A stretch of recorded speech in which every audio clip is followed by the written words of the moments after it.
Life in a world that keeps changing. Think that it's progress you're making.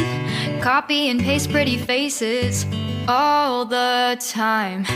Pictures so perfect we play. Hello wonderful people, welcome back again to Anointed Lady TV, the home of news and politics. And we drop news every day, and we also react to every videos that comes our way. If it is your first time in this channel, you are highly welcome. Thank you so much for stopping by. And if you are returning subscribers, we appreciate you for your massive support, and we say may God richly bless you all for supporting this channel. And if you haven't subscribed, please kindly smash on the subscribe button, put on the bell so you get to know anytime we drop a new video. I have a video to present to you this very moment, and I will be watching that video with you. And after watching, let's drop our opinion constructively at the comment section, like our videos, and also share our videos if possible. Bye for now. And vote for a governor of their choice.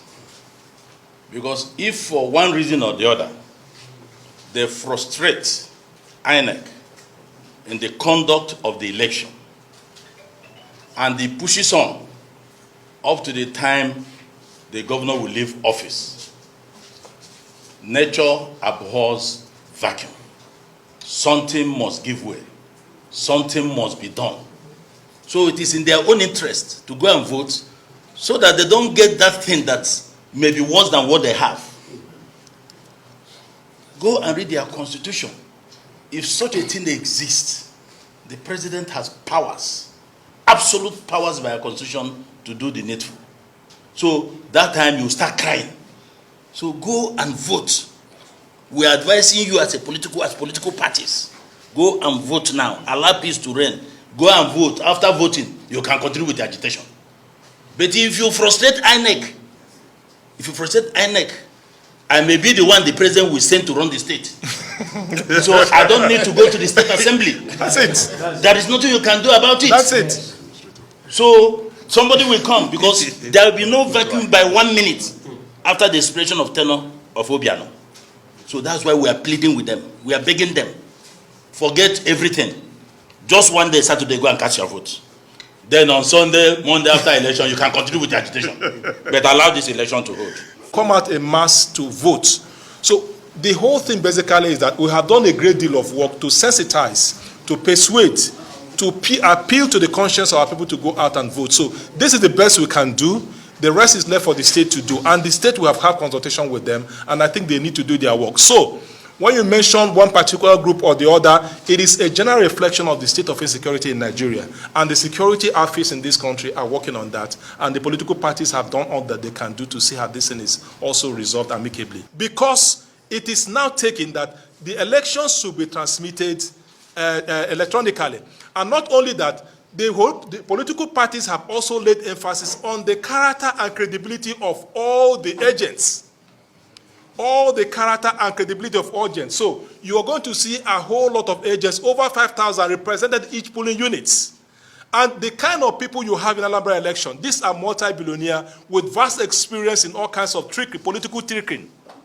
Now what is going to happen is no agent will allow his master's vote not to be counted. So they are going to see it. So the point being made is this. The issue of ballot snatching, those who are very keen and very, very adept at that should go and sleep. It is not going to materialize for them. So to a significant extent, what we saw in Edo is what is going to happen in Anambra, and we are sure that will be. If you look at the name, Lai Mohammed, the man is a liar. There's no sensible man or a normal person that Nigeria is in safe hand. The security, there's no security in this country. Every day kidnapping, killing, everything. And it's coming out to tell us that Nigeria is safe. Where? Is it in his house? His own state, Kwara State, is he safe? The people are traveling along that road, are they safe? So please, let's leave this man. Let him continue his stupidity. I can say stupidity. Because a normal person, as old as he is, will come and tell the whole 120 million Nigerians a lie that Nigeria is safe. Recently, 2 professors are kidnapped in city. The same Lai Mohammed is telling us Nigerians that our country Nigeria is saved. We know he has been paying for the lies, so no problem about that. And maintenance of the already made infrastructures in Nigeria. Nigeria, though we need more infrastructure, but maintenance culture has been a problem. We have to have a kind of cultural maintenance of our infrastructures. Let's look at our roads. They have been in comatose. Look at our airports. They have been in total decay. Nigeria has to maintain them. Not all about building more infrastructure that nobody can maintain. Go to our secondary schools. Go to our universities. They are in total comatose. Not building. Let's maintain the ones we have. If we can build a new one in Nigeria, then and still maintain them, that's an applause to the country. But whereby we cannot maintain the ones we have, then why building a new one? You see, during the time of Goodluck Jonathan, our former president, he built more universities. Not only building universities, he equipped them, but some of those universities go there now, they are in comatose. Some of the conventional universities we have, they are in comatose. Look at the Ajokuta Steel Company, they are in comatose. Things are not working. If justice house can be invaded like that, an ex-governor of Federal Republic of Nigeria house can be invaded like that, something's wrong somewhere. So who is safe? Nobody is safe again. So let's just leave this matter. And there are issues in borrowing money outside. People don't understand the meaning. You are borrowing the money, it's not necessarily you don't have that money. You understand? We are battling with security challenges in this country. There are some agencies that if you don't work with them, they will not allow you sleep. That's what people don't understand in borrowing money. You borrow money for solving a particular problem, not in only that money issue, not only for the borrowing sake. There's more story about borrowing money, not even getting the money. Nigeria existed for a long time. We have not died because of debt. You understand? If he can borrow that money and solve the intended problem and then work on the infrastructure, even if whatever it is, wallah, it is welcome. I'm not an APC candidate.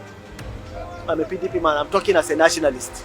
But what I'm saying is that borrowing money has a lot of international politics intricacies. Look at Ajokuta Steel, for instance.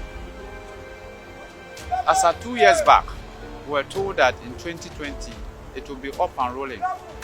And if you consider everything moving on the road, in the air, and in the sea on a daily basis, 60% on the average is still operating. Meaning that we're tying down money, we're tying down resources that we use to develop infrastructure. So even if we borrow to fix infrastructures that lack maintenance, it boils down to square zero. Because in the end, you fix it today, tomorrow is bad. I don't know, I travel a lot. If you travel a lot, you look at the roads, you see FEMA will fix a portion like 100 meters from where they fix, you see potholes again. So when you do that, you create room for your occurrence.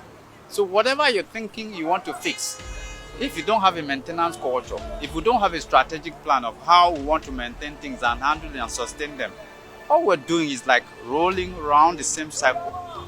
So it makes no sense to me. So ideally, if truly Nigeria wants to develop, first and foremost, we should look at the things we have. We have solid minerals, we have liquid gas wasting every day, running at Ajokuta Steel, for instance. As of 2 years back, we were told that in 2020 it will be up and rolling. And if you consider everything moving on the road, in the air, and in the sea on a daily basis, 60% on the average is still operating. Meaning that we're tying down money, we're tying down resources that we use to develop infrastructure.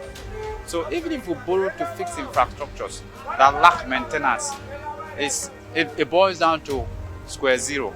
Because in the end, you fix it today, tomorrow is bad. I don't know, I travel a lot. If you travel a lot, you look at the roads, you see FEMA will fix a portion like 100 meters from where they fix, you see potholes again. So when you do that, you create room for your occurrence. So whatever you're thinking you want to fix, If you don't have a maintenance culture, if we don't have a strategic plan of how we want to maintain things and handle and sustain them, all we're doing is like rolling around the same cycle. So it makes no sense to me. So ideally, if truly Nigeria wants to develop, first and foremost, we should look at the things we have. We have solid minerals, we have liquid gas wasting every day, running. But I still call on government, and security is not for government alone. We, the individuals, we also have to secure ourselves. But at this point in time, I really want to call on government to beef up security in the country, because one of the paramount functions of the government is to secure the people of the country. So the government has to make a very strong and frantic effort to secure the people of Nigerians as a whole. In the case of the scenario of our country, then at the end of the day, we don't know how the thing may goes on. That is the problem we are facing. That is why so many people are complaining that when they borrow the money, what are they going to use the money for? That is the problem we are facing in this country. Actually, it will be a good policy that they should borrow the money and invested it in infrastructure. It will boost the economy of this country. Actually, Nigeria insecurity is everybody's challenges. Be who you are, journalists, civil society, ordinary man on the street. The security challenge is everybody's aspect of, because you should be watchdog of yourself and your neighbors. Because the security challenges in Nigeria we are having today, even the security personnel, they can't cope it alone, because they need the support of individuals that they will help. Because the way Nigeria is going and the insecurity have been ended, but the government are trying their best so that they can be able to curb the security challenges in this country. It's only God that we're looking out for. As a matter of fact, if not, the leaders, they have failed us. There's no two way about it. They have failed us, especially the government of APC. They fail us woefully.